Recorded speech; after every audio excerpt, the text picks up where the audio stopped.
G'day and welcome back for more Survival Impossible. And I've done something that I should have done a long while ago, and I've actually used this desk for something useful that'll be potentially handy around here. It'll be handy in the sense that even if I want this somewhere else, I've now got exactly the stuff set up for automatic LCDs to tell me what I've got and how much of it.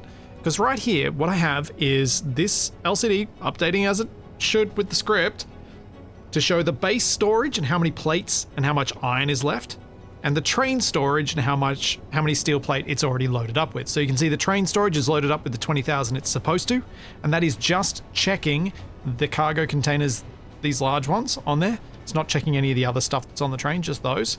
And then you can see my base storage currently has 5,700 steel plate, and we're down to 46.7 thousand iron ingots. So I'm starting to run out of iron. I'm not going to have enough for more than one more train trip, which means I think my focus shifts from building more track to getting more iron down now that I'm happy with how my track building is working. I still need to figure out how to build some good looking structures to support the rail, because the lack of rail support isn't really ideal, but I haven't really settled on something that I'm happy with on that front. I'm almost certainly going to be using something like truss pillars, but I'm just not sure that I'm happy with how flimsy they'll look supporting something as bulky as the rail, so I'm going to toy around with some concepts there, but we are definitely not going to be supporting the rail with blast door blocks. The blast door blocks were used out of convenience because they're already the block that I had selected on my hotbar, but I'm going to try not to use them as much, because I'm definitely wasting steel plate with the ones that are getting welded that hold the hinges and such in place. I should be using standard light armor blocks there, because then I only lose 25 steel plate instead of 140 each time I weld one up automatically with the rail, with the train here. So that's where that's at, but I'm gonna try and be more, I don't really know the term. I'm going to try and use automatic LCDs a bit more so that we've got updated things like this around the place where they're useful. Like, I would like to set this up on the launch head base to show me how much hydrogen is there and things like that. And I think in general, it's really kind of nice having these sorts of LCDs updating automatically around the place, because it makes everything feel more complete as well as more alive and more like you're really part of base that's actually functioning. So, something else I want to quickly point out is that I have been doing my best to remember to keep a to-do list up to date. Now, this to-do list is actually not kept in-game. It's kept out of game. And there's a reason for that, which is it's kind of easier. It's something that I can easily update while reading through the comments from each week.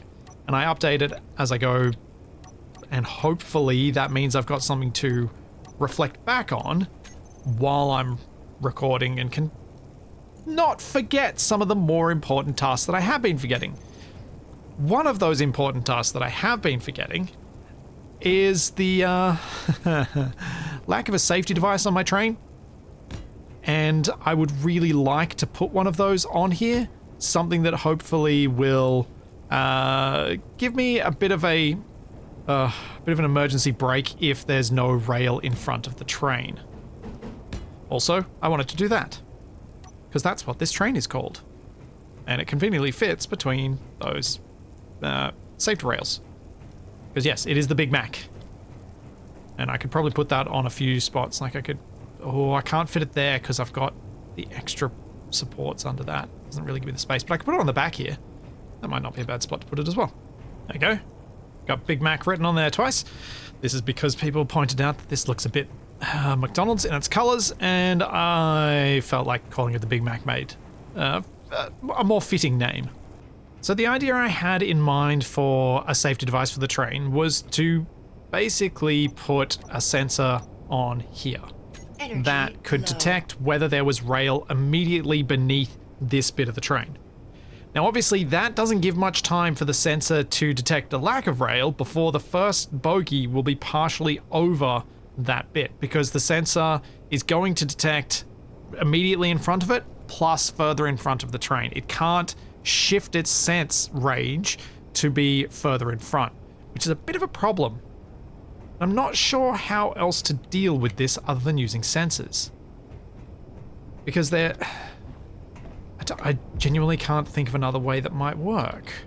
I could put the sensor out on the cockpit, I guess. But the trouble with the... Oh, no, that could work. The cockpit does stick out a little bit further than the rail does. And when the cockpit's sitting... But when the cockpit's sitting way out and I'm in the middle of actually building the rail, it won't be over the rail. So that doesn't work. The sensor does need to be on the front here. I don't believe there's another location it can go. Let's make up forward. So this sensor. Let's go info, show sensors field range. My broadcast is on. Show on HUD. Okay, so bottom extent we reduce as far as it can. Then the rest of this doesn't really matter. So that's the area that sensor will detect. What this sensor needs to detect, I need to be able to get into the sensor to control it. Oh, there it is. So we are not going to detect players. We are going to detect large ships or stations.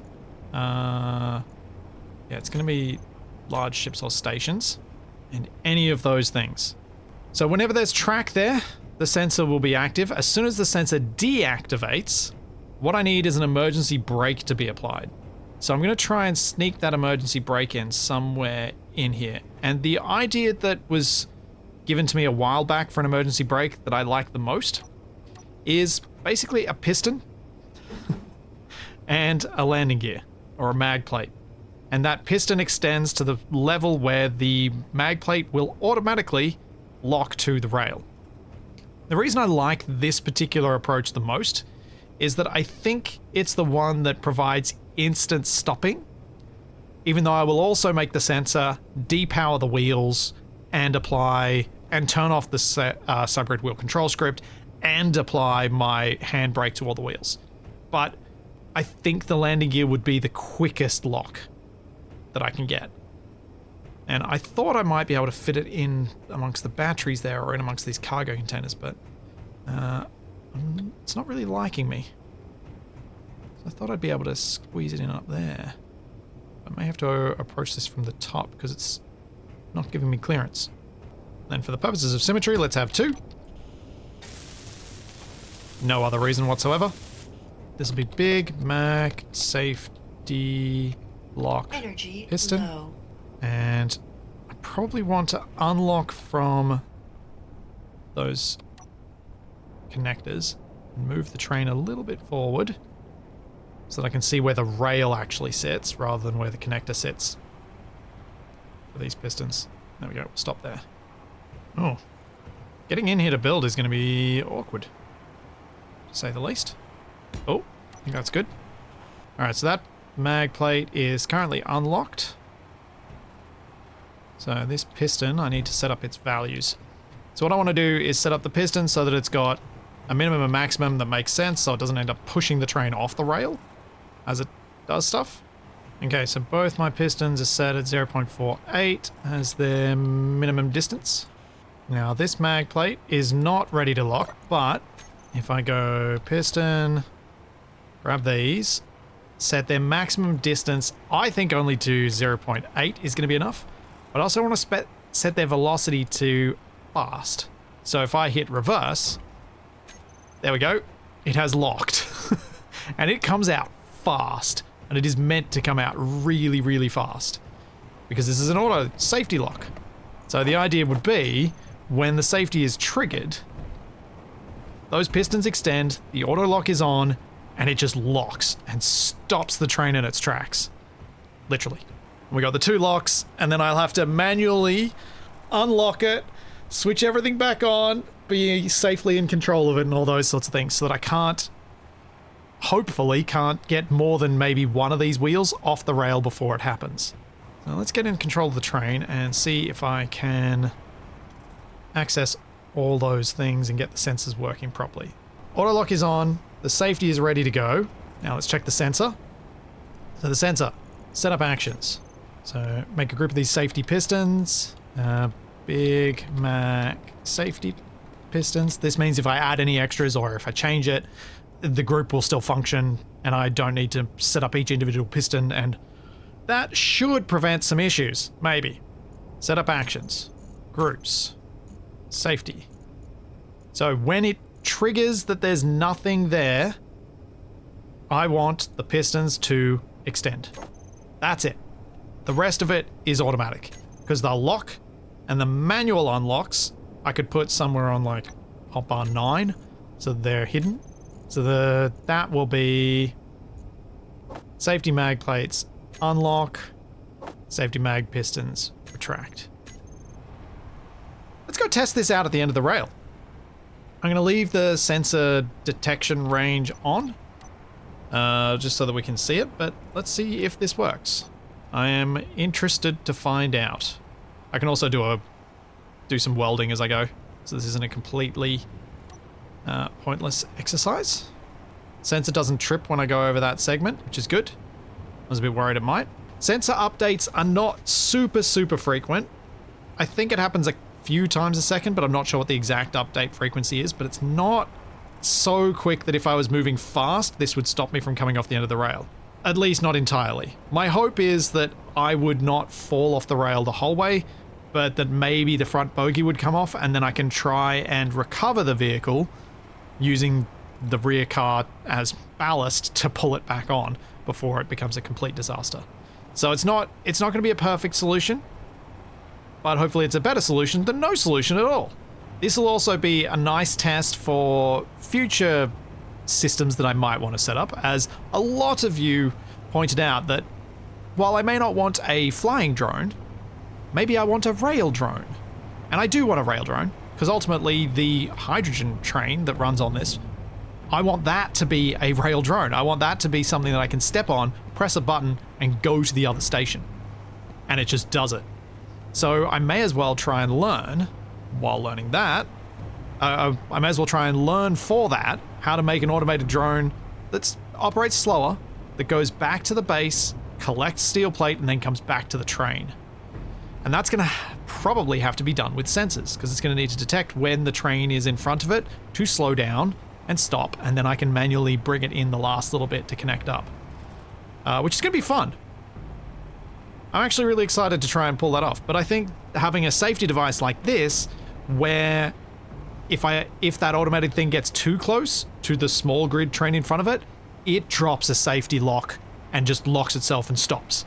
Because what if I'm driving back towards it and the thing hasn't yet returned to me and I'm trying to meet up with the other cars and blah blah blah, things like that. There are a few situations I can imagine where we might see the train come upon its supply carriage a little quicker than I might have intended. And so having a safety device would be good. So this will have use beyond just a safety device for the Big Mac. It also means if I'm automating the train, and the train is moving quickly, and a section of the train got hit, a section of the rail, sorry, got hit by, say, an enemy and taken out, maybe this would keep it safe from falling off and derailing entirely. It was first suggested that I build this safety thing a long time ago. Basically when the train was first built, and I went, yeah, that's a great idea, I should totally do that. About a month later, and I'm now finally remembered to actually do it, because I had completely forgotten every single time. I do not want to test this at speed, but I kind of do want to test it at speed. And by speed, I mean like 10 meters a second. Not fast, but not crawling slow. I'm going to test it crawling slow the first time at least, though. Let's put me on my recovery hotbar. And here we go. Still hasn't triggered, still hasn't triggered.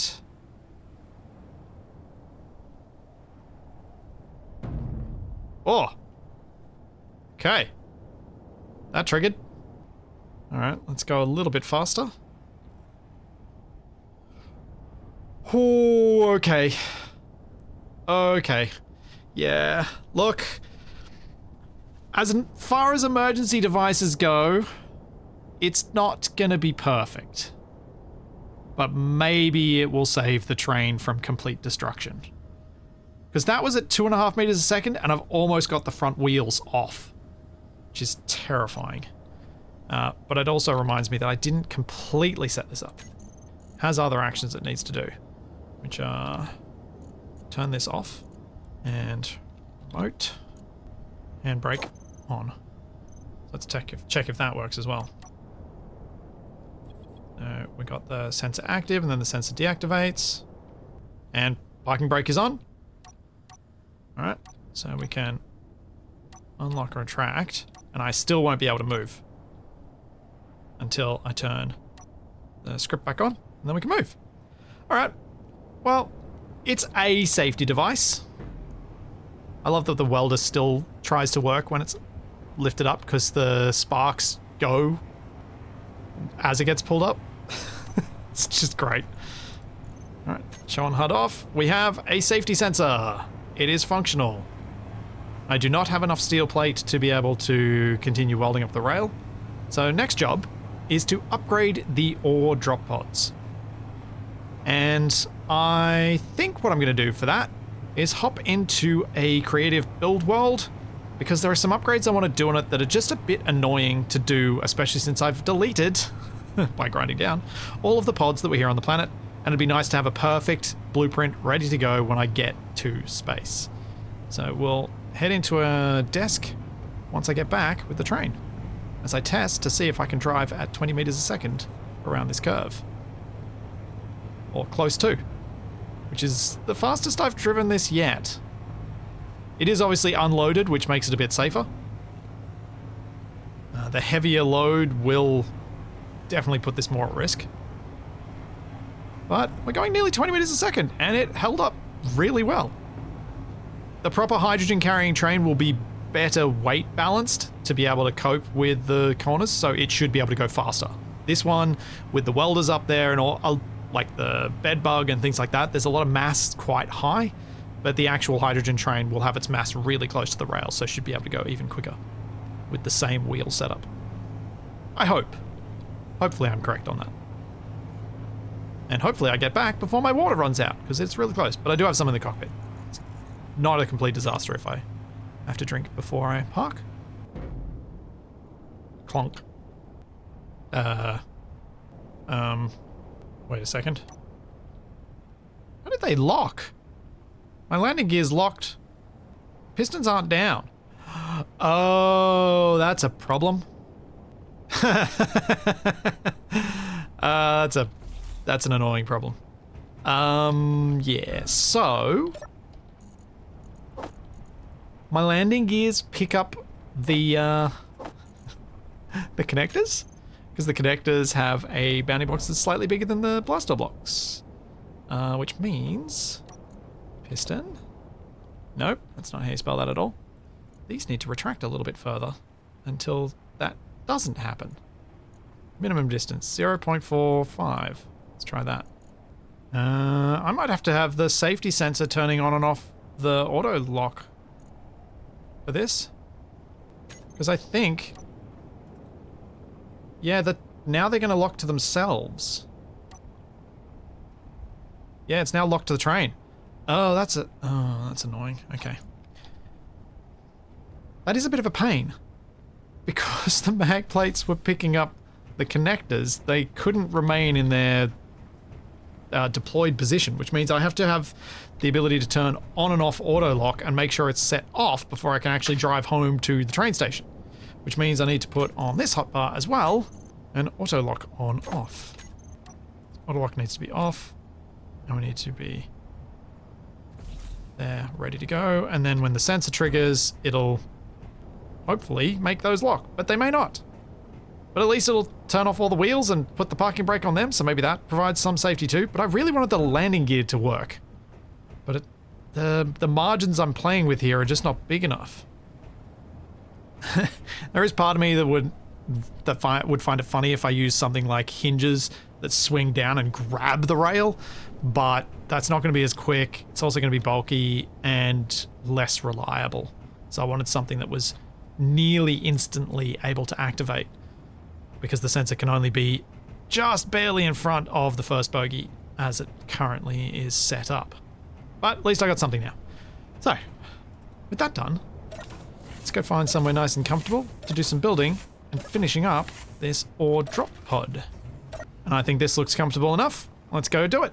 Something I wanted to test with the ore drop pods before I got too far into building them with that complicated timer setup that I had before is whether or not the antenna can receive a signal when enable broadcasting is off. Because I had some memory of, with the scripted versions of the equivalent of an action relay, me being able to do this where I could leave an antenna range high but enable broadcasting off, and the antenna would then function as a receiving antenna only. So it would receive a signal happily, but it wouldn't be able to rebroadcast or send out any signals of its own. And in theory, if that was the case, I would be able to then enable broadcasting on this antenna when I wanted to connect to it. So, as we can see with the antenna, when it's not broadcasting, its power usage is only 4 watts. Once it's broadcasting, it's 140 kilowatts, which is a lot. So what I was hoping I'd be able to do is have on my base or on my collection vehicle an antenna, an action relay, and then send through a signal. So I've got it on channel 15 right now, and if I set that to channel 15 and send the signal, I hoped that it would turn on the antenna, but it doesn't, which is sad. And I feel like that's something it should be able to do, because I've got this action relay set up so that it will toggle on-off broadcast. So if we find, where is it? We've got it to accept it on channel 15. I've got it set up to accept from anyone, just in case there's some weird ownership shenanigans going on here. And the action is enable broadcasting on and off. So if I turn broadcasting on here, I can then go hit this button and confirm that it is in fact receiving the signal, because broadcasting turns off when I hit that button. But I can't turn it back on. And that's really sad. I feel like this might be a bug, because I feel like this should work this way. We should be able to turn on the broadcasting mode and have this just as a listening antenna when broadcast is turned off. I'm going to put this as a suggestion on Keen's support site, and I'll leave the link in the description to that if you feel like this is how antennas should behave and we should have this changed. Because I swear I've done this in the past with the scripted mechanisms, but they use some weird trickery in being able to access remote grids and stuff that the action relays can't use, so maybe that was hiding the way this was working. But I reckon antennas should be able to receive a signal when broadcast is off and activate action relays, because that feels like a really clean way to use low power modes on antennas to get action relays to do stuff, and to have a hidden base that you can turn broadcast on or access via action relays that don't need you to be broadcasting the location of that hidden base as you work. Okay, so while that setup doesn't work, I do have one that does. And it's going to achieve the exact same goal, but in a slightly clunkier fashion. So, if I set this to 1 meters broadcast, only 4 watts are used on the parabolic antenna. So what I can do now is I can grab a timer block and wish that I hadn't removed the other ones that were on here. I'm actually going to need 2 of these. So what I'm going to do is go into those timer blocks. So we're going to go set up actions, and we'll have our antenna. We're going to go increase broadcast radius, and I'm going to do that on every single page of both of these timer blocks, because I need 20 of these. So I need 2 timer blocks doing it, because each one has 10. 20 steps will take it from that 1 meter all the way up to its 50 kilometers that I need. I don't need quite 50 kilometers, but I don't really have another way of reaching 30 kilometers because there's no set broadcast range. We don't have that as an option, so I have to use the stepwise process of doing this, which is clunky, but it's still going to work. And it's going to be nicer than the clunky way that I'd done things before. With the broadcast going on and off, if I was in the middle of trying to enable the broadcast to stay on, I would get kicked out if I didn't get there quickly enough. So I really didn't like that as a solution for this particular setup. So there we go, we've got all that done. Now what we need to do is go to our action relay, set up actions, and instead of having this do anything there, Make sure I've got all my other hotbars clear. Yep. Let's get our timer blocks. We're going to do trigger now and trigger now. Actually, I might have only needed one timer block because I can trigger it twice. Let's see if that works. So I'm triggering the same timer block twice. Let's go and press my button. Broadcast is now visible and broadcast range is 224 meters. So I can't do that, but I could maybe. We're learning here. We're learning, maybe. Set up actions. We got trigger now, and we could also have start. And then that timer block. Let's call these 1 and 2 so I know which one I've actually selected. So 1 is set to start and trigger now. So we'll set this down to 1 second. Reset the radius on this antenna. Let's try that again. We'll add a little bit of a delay to when the broadcast goes to full range, but we now have 50 kilometers. Yes. What this also means, we're getting somewhere, is I can put another action relay on here and I can have it set to reset that range, but I probably don't need that. So I'm just going to delete that second timer block. Yeah. Okay, we have a system. So this antenna will be broadcasting at 1 meter, which uses basically no power, which means I can now put a beacon on here that does the broadcast so that I can see where the drop pod is. Broadcast radius of 35 kilometers. And that beacon is now using a grand total of 3.5 kilowatts, which is not much because the batteries that are here start with about 30% charge, which is 15 kilowatt hours. And I've got 6 batteries, which means I've got 90 kilowatt hours of power when this is first printed. If it sits on the printing bay for a while, that charge will go up. But 90 kilowatt hours for that broadcast of that beacon, it's going to last a lot of hours. Way more than I need to worry about. So I'm happy to just use a beacon for broadcast so that I know where this is. But now I know that I can remote access into these whenever I like. Because the action relay on channel 15 will do that. Which I've written down on a list that I'm beginning so that I can keep track of all my action relay channels. And the action relay is only going to do that. It's just going to increase the radius of that antenna so that any other functions I need to activate on this are done more, well, are done a bit more manually. But that means what I need is to make a group of my 2 mag plates, or mage plates as I accidentally called them. So we're going to call these ODP2 mage plates as a group. So now my method of unlocking these is going to be setting that group on the hotbar of my truck because I don't want to unlock them until I've actually connected this up. So I'll be able to set them to disconnect, like auto switched off and everything from the truck using that group because I don't need to use action relays for it. And yeah, that should be it. I should only need to activate that action relay when I want to look through the camera of one of these drop pods. Until then, it doesn't matter. So the beacon can function and everything can just be as it is, which I'm pretty happy with. It does mean I'm doubling down on the number of broadcast controllers and stuff, broadcast components that are on this, but that shouldn't make too much of a difference to how this lands and how it gets down to the planet. So that should be everything set up for the ODP2, which means I can now blueprint it, rename it to replace the existing one, so I don't end up with multiple blueprints and lose track. And now we can leave and head up to the launch air base. And the reason I'm heading back up, even though I can remotely do all this stuff where I can, use remote control to upgrade the blueprints and blah, blah, blah, blah, blah, I do still need to go up there though. The reason I still need to go up to the launch air base is that I cannot control the drill from down on the surface, nor can I upgrade the last refinery to get a yield module so that I can use the drill to drill some of that gold that's up there. And maybe even use a bit of the time while I'm up there this time to, what was I thinking of? Man, my brain, start mining some of the other iron that's up there. Where's my vent controller? It's this one. Nope. Oh man. There we go. Vent controller working. I kind of forgot how I'd set that up, and I needed to get over the limit before it would then trigger that it was underneath the limit.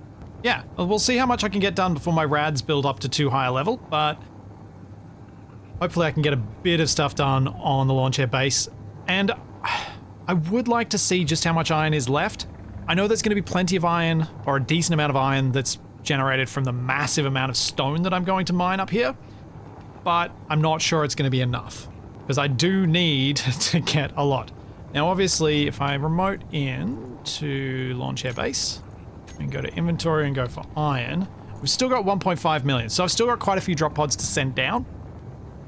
But it's not enough to build my whole train line, so I do need to access some more. And I do think I need a proper iron deposit to get enough iron. Just getting this from stone will be painful. Kind of like the pulsing of these engines are. Oh no, my reverse thrust is still on. No wonder this is all so bad. Oh man, that was super inefficient. Whoops. Flying to space with my brakes on the whole way. I was just looking around in my cockpit thinking, do I have enough room in here? And have I set up this thing correctly in such a way that I could actually use the radio spectrometry? I haven't set up the ore detector in this so that it can point outwards, which I would need to do. It'd probably need to go underneath where that atmospheric thruster is. And that would need to be moved further backwards so that it wouldn't burn it. But I was just thinking it would be nice to be able to go scan some asteroids at some point soon. I'll have to think on that. It'd be nice getting this gold down to the planet so that I can put recharge points around the base and things like that. Rather than having to always sit in a chair, because the chair's so slow. Hooray! Okay, yield modules are all done. Now let's redirect this drill. This velocity is set to 0.0007. Okay. So let's retract them at 0.2007, and then I can just get rid of the 0.2 of it. So it's still fairly slow and fairly safe. And then I need to point it differently. Hopefully at that gold. Don't remember quite how compact I actually made this drill, but I think it nests reasonably well. Oh, wait, no. I need to... The pistons that go the opposite way have to have their thing changed as well. There are other pistons. Extended pistons. These need to go to... plus. Now I want this to point pretty much directly at the gold, so this rotor needs to move. And that one needs to tilt down to about -20 or something like that. Whenever I think about putting a hydrogen tank on the base, I'm mostly thinking about, oh, it'd be really useful to store some extra hydrogen up here for use by the... Oh no. That's bad, wrong.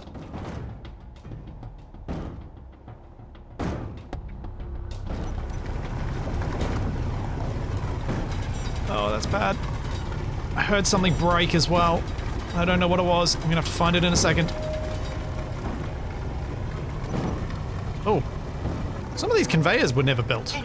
That's not good. It means that these outer drills were never actually delivering any of their resources. Though I wonder if they're not actually build state, but these were actually damaged. Now, rotor heads, are you okay? Let's get your large steel tubes, because that's not good. Then I'm going to have to go check to make sure I can actually get stuff from those drills all the way to the refineries. Drill 16 can't transfer. Where is drill 16? Drill 12. 15, Of course drill 16 can't transfer. And we seem to be all good now. Okay, so now I've got to do this movement quite slowly to ensure that I don't end up with any of that happening again. And I am much better at making compact drill mechanisms that are more compact than I used to be. But they're not easier to use than this one. At least this one's easy to use and was easy to remember how it was functioning. My whole concertinaed setups that I tend to favor these days with hinges and rotors and stuff. Certainly more compact, but certainly more complex to actually use in an efficient way. As in by just press single button and work. Yeah, that's what I was afraid of as I move even a degree. A degree's enough for this to bounce. A lot. I'd be really unhappy. Maybe if the rotating head was slower, this would be safer. Is it taking any damage? It looks okay. How are we looking aim-wise? Still a couple more degrees to go. But not too bad. Huh. Can I build a charging point outside here? That might be nice. What are they even called? I'm about to start dying. Let's find out inside where it's safe. Refill station. There we go. There we go. That's going to be nice. Easy access to power. I might even be able to put a little one onto the pufferfish. My thoughts with the angle of this whole thing was to try and basically get myself so that I'm heading dead on to the gold, as in the bit of the gold I can see, maybe even a bit below it. So obviously I've still got to swing around to the right a little bit, but I'm hoping to get maybe 3 or 4 more degrees down. The reason I thought that would make sense is that the further I get past the actual spot where it's needed to be, the more resources I collect out of the stone, because the more stone I'll collect. So, and the greater the chance that I get the whole gold deposit in a single pass. But I would like to try and collect as much stone as I can, because obviously that's kind of nice to get a little boost of iron.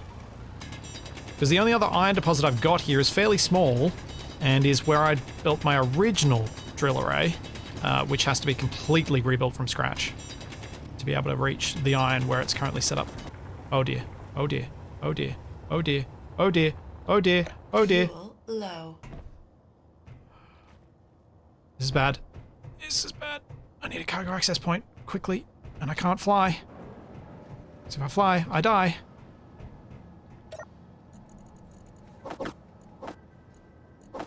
Oh. Phew. That was close. 7 hydrogen remaining. That was... Yep. Much closer than I wanted. Than I would ever want. Alright, the drill array should be safe to extend now, I think.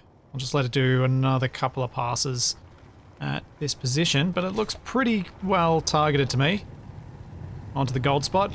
Maybe it's still a little high, but by the time it reaches that point, I'm not sure how high the drill is actually going to be above the gold. So we should still get quite a large yield of stone, I think. Let's get these pistons and extend them. And retract them, depending on which piston they are. Extended ones. We need to go to minus 0.0007. And these ones need to go to plus 0.0007. And now our pistons are doing their thing. And extending extremely slowly per piston, but there are a lot of pistons here, so there's a pretty good reach. It'll take a while before it gets to the gold, obviously, because it's still got, what? Nearly... yeah, 53, 54 meters to go, which is quite a bit. But with the stone that I've collected so far, I have gotten how much iron? Like 4,000? That is not much. Because it was 1553 before and it's now 1557. Woo! Yeah! Alright, let's get some power and replace these drop pods so I can start sending some down from here.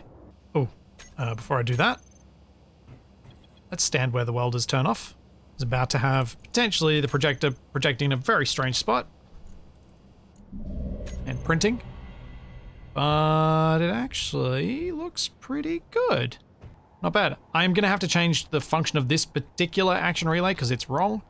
So it's set to the old thing. But we can reduce the range of that down. And I can manually go in there and fix that relatively easily. Now, I did want to try and adjust where they were landing. So I should probably start doing that here.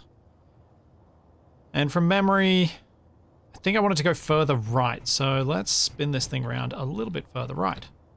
5 degrees seems like a decent enough change that hopefully will be noticeable.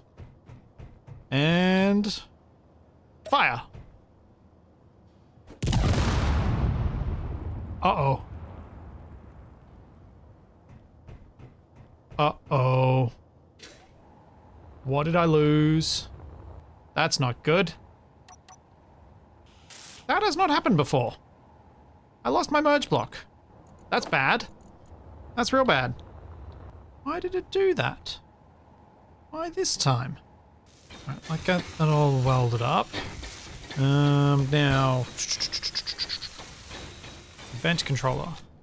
Launcher, catapult, AC, release. Yeah, okay. It did destroy the merge block that was supposed to be the release. I'm hoping that's not going to become a regular thing. Otherwise I'm going to have to reprint this thing each time. Toggle block off when it reaches there, and then toggle block on coming back. Let's make sure this is full, which it's not yet, because the connector's still connected. And I've learnt something which I can apply here if I want to. So, instead of having my iron filtered just through a couple of sorters, what you can actually do if you want to speed this up and make sorters work faster is you can put them all in a row like this. So you could go 1, 2, 3 like that, and that will work 3 times as fast.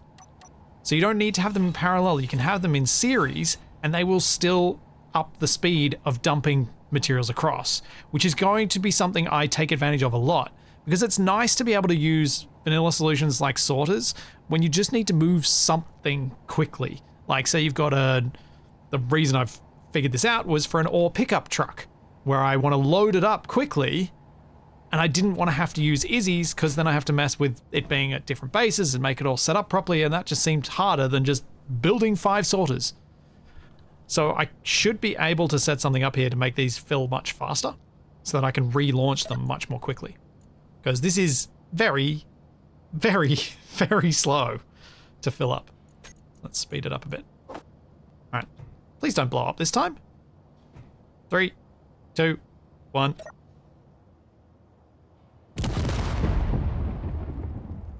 Uh-oh.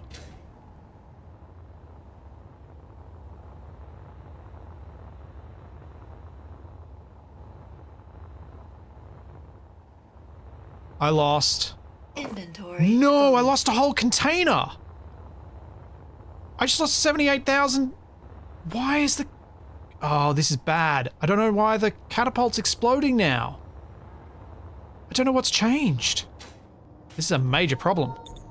I might have to change the behavior. Maybe I need to unmerge and use the connector to do the flinging, but I didn't want to do that because the connectors kind of get a bit squishy. I'd forgotten that I had the second gold deposit there that I may well be able to reach with this piston too, this setup too. I just lost, I lost so much iron. And the reason I know it's lost is because it's inside the gravity well. It is somewhere down on the planet, or it will be if it until it gets deleted. Nuts. Well, that's a bit annoying. Yeah, it just keeps destroying that merge block.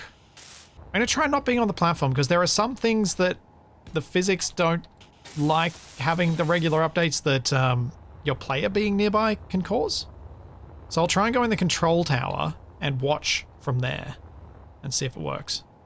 If I was just losing the merge block, it'd be fine because I could reprint that and put it in a group so that I can control it even as it gets reprinted each time. That would be fine. But losing a whole cargo container as I just did on that second pod, that sucks. That's a lot to lose. All right, let's find the thing again. EC. Fill her up. That should disconnect the connector. Got our tower camera, which doesn't give me any extra information than what I can get in first person. Okay, so I may have an idea of what I did wrong that messed this up. So, I did badness. If I go to my azimuth rotor, I increased the torque on this, so I've brought it back down to safe levels. And I'm wondering if that was increasing the amount of force behind the jiggles, so we'll see if that fixed it. Because I did do that. I did make that change while I was rotating the thing, so let's see. 3, 2, 1, launch. Nope. That didn't fix it. Oh, this is bad. I really don't know what's wrong here. I mean, I changed the angle, but that shouldn't have any impact. Changing the torque on the azimuth rotor definitely could have. I mean, I could turn share inertia tensor off on it. Maybe that would work better. Maybe then the hinge will be safer. Maybe the catapult hinge. No, it's got share inertia tensor off. Its torque is very high, but it needs to be because otherwise I can't swing the thing. Oh dear. This is a real problem. I'm not sure what else like I can do with this other than continuously launch them until I figure out what's wrong. It's going to take a lot of testing to fix this. Oh, why? I'm pretty sure I just lost a whole extra container on that one as well. Like, I'm not just losing the merge block. If I was just losing the merge block, fine, whatever. Can deal with that. But I'm almost certainly losing a lot more than the merge block. What can I do? What can I do? What can I do? I change the location of the merge block. Could I have the merge block back here? So it's not underneath, but it's rather under, like, so there's not behind it, so there's no arm to smack into this when it disconnects awkwardly. I think I probably can. Let's see what I can do. The base merge block goes here.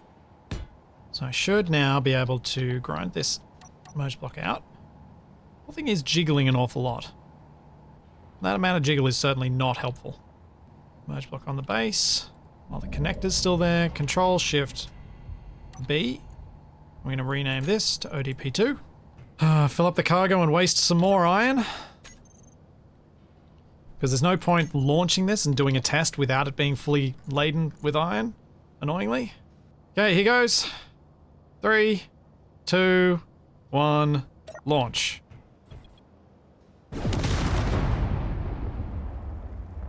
Nuts. I'm an idiot. Supposed to get rid of the arm. The bit that's actually colliding with it. Urgh. I was rushing. That was the mistake. Now I gotta wait for this, and I've got 75 rads already. How's my drill going? Let's see something that's hopefully working properly. That would be nice. Yes, it is. Does not appear to be taking any damage. Appears to be slowly extending and getting into that stone. Where are we at? We're at 54 meters before. We're now at, yeah, we've got about 10 meters. That's all right. It's slow, but it's steady progress. I'm so annoyed with myself for doing that, for leaving this on. I should have ground this all out, because that's the bit that's colliding, I think. So with that bit all gone, it should have nothing it can collide with. It should just fling off the end without taking any damage. I hope. Is the projector happy? The projector's happy. All right, let's fill it up with iron one more time. I hope. Hopefully this is the last test one that goes wrong. All right, 3, 2, 1, launch! Please don't blow up! Yay! I have no idea where that one's gonna land, but I don't care. It's gonna land safely, entirely intact. Ugh. Man.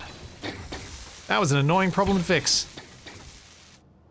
I should have seen the solution much more quickly. That's why it's annoying. Not because the problem was annoying, but because my inability to see the problem was the problem. Yes. I am going to stick to that phrasing and not going to change that. Right, 79 rads. What else did I have to do up here? So one of the things I do need to do up here is build a connector for my little ship. And since I'm not bringing the Remora up here anymore, let's get rid of this connector and we'll put it in the floor here. And then I can put a hydrogen tank on the base. And let's make some hydrogen tank. Where shall I put the hydrogen tanks? Probably not immediately next to the landing area, since they explode, or near my delicate stuff. It might look interesting. Kind of want to put just a big industrial one. So we've got the nice round domes. This will be kind of hidden, but not. So if I go to like that, I fully anticipate that these will never get filled. I'm going to place down 2 of them. Who knows? There might come a point where I actually do get ice being shipped to here by drone from some other location. So it is possible these could get filled. Do I use the lab small hydrogen tanks? Ooh, the lab ones do look nice. I was about to use the big industrials. Now I'm torn. Put these little lab ones. I could put it down here next to the, on top of the battery. Yeah, I'll put one on top of the battery. That seems like a good spot. But I can put the big ones over there. We need to lose this little bit of decoration. I know I said I didn't want to have the explosive thing right next to here, but when it's the lab tank, I think it kind of looks nice. You can always paint it red as well. Highlight its dangerous nature. There we go. Now we should be able to hook up.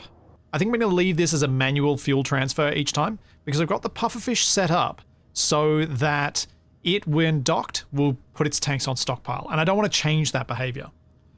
So what I'm going to do is just go into my hydrogen tanks and we'll set the base one to stockpile. Then I'm going to grab my pufferfish tanks and I'm going to try and just empty them partially. So we'll go down to say 200,000 liters or something like that. If I turn it on, it just stops emptying and that's put me at 37%. Okay, yeah, 200,000 seems pretty good. So I can just drain them manually each time down to about 20%. All right, cool. So this tank will always stay on stockpile, which means I'll never manage to pull anything from the base into the Remora while that remains on stockpile. But because the Remora always connects up with stockpile turning on, I also won't accidentally fill this tank with more than I should, because I'll have to manually turn stockpile off each time I come up here. So I'm not going to accidentally take back more fuel than I need, and I'm not going to accidentally take back more put more fuel into the base than I should, which is good. So I now should be able to head home. And I kind of need to, because my rads are at 92. How have we made it to the gold yet? No. I can't detect the gold either. Oh, there it is. Oh, no. I think I have a way around this. No. I don't. How do I get out of here? Oh, wait. Hang on. I do have a way around this now. Hydrogen tank. Lab small hydrogen tank. I should be able to drag that into there. And now they're full. And I have hydrogen back. Oh man. I ran out of that at exactly the right time then, didn't I? Now we're 37 meters from the gold. So we're still a fair way off, so there's not going to be any gold for me to take back. I was thinking of loading up the puffer fish with some gold as I headed back.